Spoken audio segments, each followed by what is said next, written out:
कुणाची ताकद कमी, आज शिवसेनेची ताकद कमी आहे, ठीक आहे, तुम्ही म्हणताय ते बरोबर आहे, मी नाही म्हणणार नाही, पण आज आमची काँग्रेस आणि राष्ट्रवादी काँग्रेस पक्षाची ताकद इथं जास्त आहे ना. त्यांनी मिळून आम्हाला आधार द्यायचा.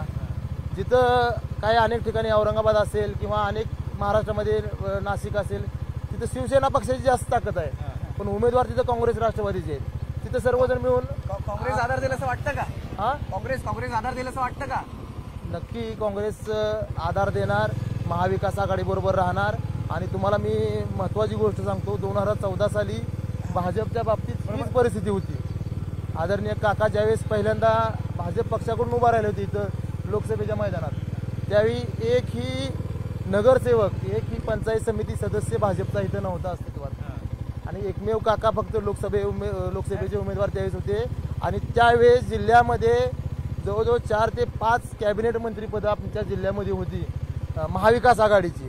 आदरणीय पतंगराव साहेब असतील, आर आबा असतील, जयंतराव पाटील साहेब आहेत, प्रतीकदादा होते त्यावेळेस केंद्रीय मंत्री, परत मदन भाऊ काही कालावधीसाठी मंत्रिपदावर होते, तसेच आदरणीय शिराळ्याचे शिवाजीराव देशमुख साहेब विधान परिषदेचे सभापती होते. म्हणजे अगदी कॅबिनेट दर्जाची जी 5, 6, 7 पदाची जी सांगली जिल्ह्यामध्ये असताना भाजपने त्यावेळी जवळजवळ अनेक म्हणजे मताधिक्यानं विजय मिळवलेला होता.